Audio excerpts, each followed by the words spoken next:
So today we're going to look at the applications of X-intercept forms. The first word problem we're going to look at involves revenue. That is the amount of money that your company takes in. In this case, the company is Poppy's Games, based on how much we change the price. If we raise the price $2 or $4 or $16 above whatever it was set at originally, if we lower the price by $2 or $4, that would be negative. The manager of Poppy's Games is investigating the effect of raising or lowering game prices on his daily revenue. This graph shows the store's revenue in dollars on the y-axis and the change in the price. So this is an increase in price, so this is a decrease in price on the x-axis. This is our independent variable, this is our dependent variable. As you can see, as we make the price get higher, for a while anyway, the revenue, the amount of money you take in, gets larger and larger and larger. It gets to a maximum amount, and then as you get the price even higher, since less people want to pay for it, the amount of money you take in gets lower and lower and lower. We've got a few questions we're going to answer. The first one is, determine the quadratic relationship that models the situation in x-intercept form. If it's x-intercept form, we need the x-intercepts. In this case, they are 20 and -5. In general, the formula is y equals a, x minus s, or x minus r. Let's switch the order, that's fine. So we have a formula a, x minus 20, x plus 5. The negative with the positive makes it negative, the negative with the negative makes it positive. We have a point that we see from this equation, from the graph. Points of 0 and 100. So let's sub that in.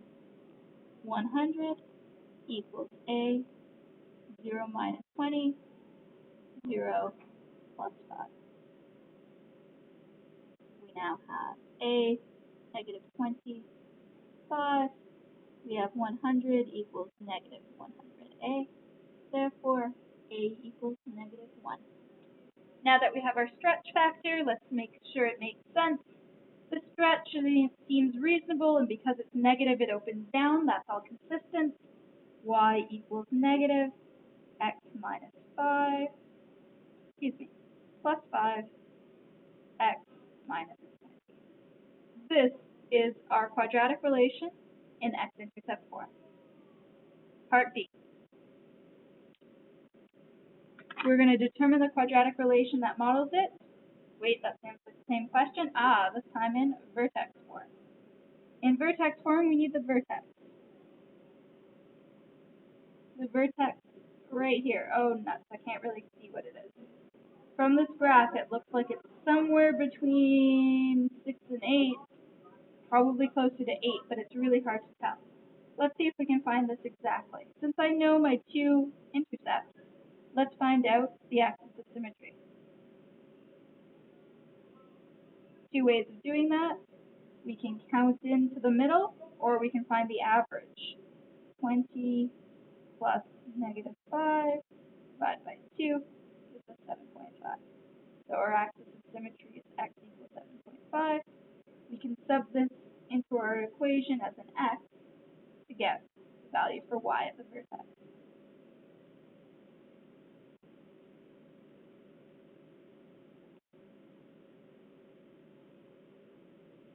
Sorry about that. Plus 5, 7.5 minus 20. So, negative out front, this bracket ends up being 12.5, and this bracket would be negative 12. Great. If I multiply that together, negative times a negative gives me a positive 156.25. So therefore, I now know my vertex. Our vertex is 7.5 and 156.25. You'll notice that while normally I like fractions better, if it's a word problem, especially a word problem with money, I find that decimals are an easier way of going about it. Let's see if this makes sense. 7.5, 156. Is that about right? 7.5, a little bit under 160. Seems reasonable enough to me. Y equals the negative stays the same. X minus 7.5 squared plus 156.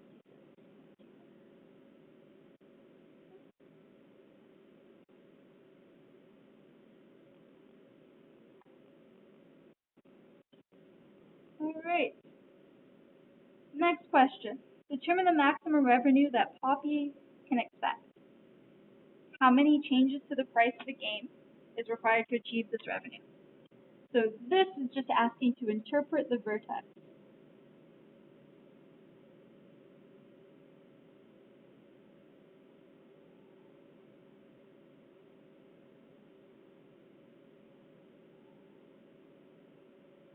What does this vertex actually mean? This means if Poppy increases his price by $7.50, his revenue will be at the very highest it could be. That's his maximum value. And that maximum value will be $156.25. If Poppy raises his price by $7.50, he will make $156.25 per day. Determine his maximum revenue, 156.25. How many changes to the price? 750. Two more questions. What do the x-intercepts represent in the context of this problem? The x-intercepts right here and right here are when his revenue is 0, when Poppy makes no money. The x-intercepts represent the price changes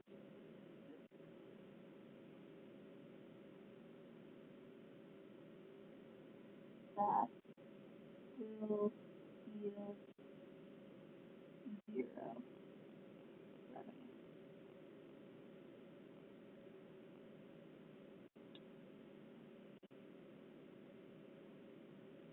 If he raises the price $20, according to this graph, he will take in no money. However, if he drops his price by $5, according to this, he will take in no money. That does strike me as odd, but finance is weird. The last question I'm going to leave for you. What did you learn from doing this problem? What I hope you learned is that we can use the tools that we've been working on in class for the last couple of weeks to apply and to reason through real-world applications.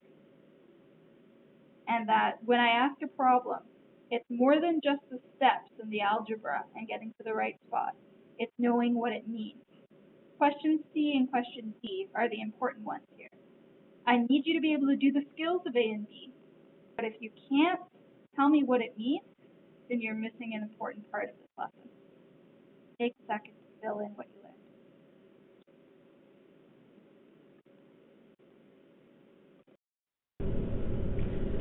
Our next example. Determine the equation of the following quadratic relation in both x-intercept and vertex form. Looking at this, I see vertex form a little bit clearer. There's my vertex. My vertex is x is 4 and y is 0. In vertex form, the general equation is y equals a x minus h squared plus k. I don't know a, but I do know h and k. Y equals a x minus 4 plus 0. Really, I don't need to write the 0. And to be able to find a, I need a point. I'm going to look on my graph, and the easiest point that I see that's nice and clear is down here. I suppose I could do a few other ones. Doesn't really matter which one you pick. pick a point that you can see. I would recommend not a point in the middle of a box. That's hard to get an accurate coordinate on. But any point where it's crossing an intersection between lines, that's probably a good one. There's a nice one. There's a nice one over here, whichever one you like. I'm going to go with 0 and negative 16 and sub that in. Plus 0, I'm not going to bother to write. 4 squared is 16, so my a is negative 1. So my vertex form is y equals negative x minus 4 squared. Now that I know what my a value is, what are my x-intercepts? In this case, my x-intercept is 4 and 4. There's really only one x-intercept. This is what we call a double intercept.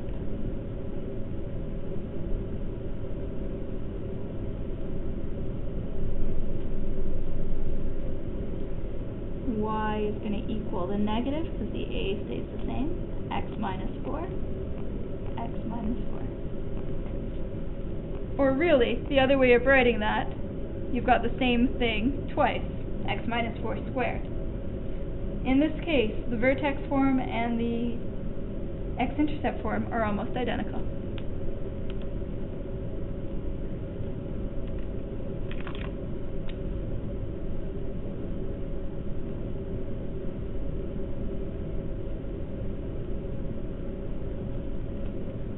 Our last example for the day. The Blue Water Bridge in Sarnia, Ontario is supported by a pair of steel parabolic arches. These arches are set in concrete foundations that are on opposite sides of the St. Clair River, 280 meters apart. The top of the arch rises 71 meters above the river. Let's draw a sketch. Let's see. So, let's make the top of the arch the center, because that seems to be how I've laid out the axes, although you don't have to. You could have it over to the side. The top of the arch is 71 meters up, and it's got a span 280. So if this is 280, what's only here? What would this distance be then? Well, it would be half of 280, 140.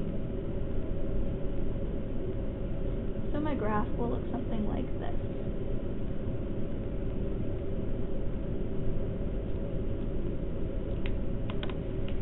I'm going to do some coordinates, because coordinates are always useful. This would be 140 and 0. This would be negative 140 and 0. And here I have x is 0 and y is 71. So there are some coordinates that I can use to help me out. I expect I'm going to be discovering an equation. Determine the equation in x-intercept form. Alright. Y equals a x minus r x minus s. I know my x-intercepts, negative 140 and positive 140. X plus 140. X minus 140. That's nice. I need a point. Let's use that one. 71 equals a 0 plus 140. 0 minus 140. 140 times 140.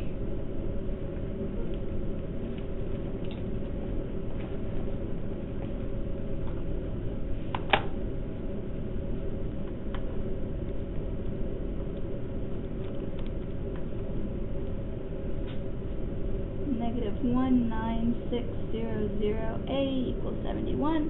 So I'm going to divide a equals 71 divided by negative 19600. This is a word problem.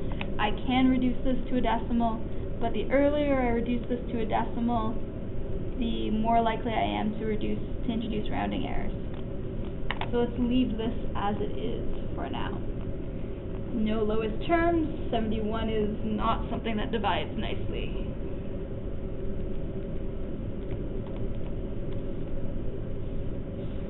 So, if I wanted an x-intercept form, I have y equals 71. Let's move the negative to the top.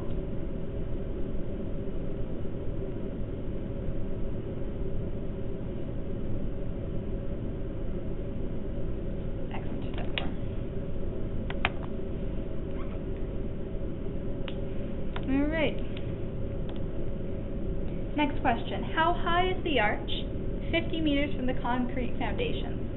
Well, the foundation is right here. So I need to measure 50 feet from here. So this was negative 140.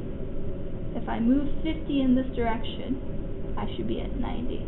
Sometimes it makes more sense to do it in the positive direction. Here I am 90 meters from the central point, and I want to know what this height is. So x is going to be negative 90, not 50. And I'm going to sub in and solve. Y equals negative 71 over 19600, negative 90 plus 140, negative 90 minus 140. Negative 71 over 19600, negative should be a 50, and negative 230.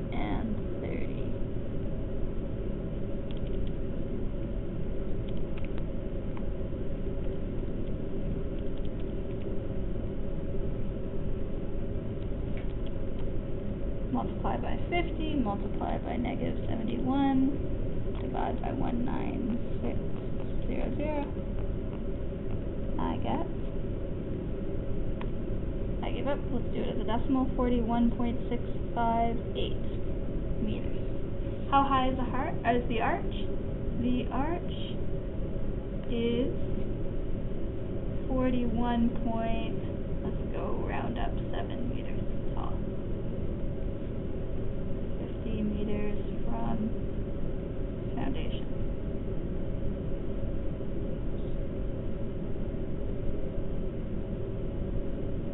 Oops, sorry about that. What if we want the arch in vertex form? Well, we've already got our A value, and we know our vertex. A is still negative 71 over 196.00, and our vertex was 0 and 71. So therefore our vertex form equation is A, sorry, shouldn't be decimal there, x squared, no horizontal shift, plus 71.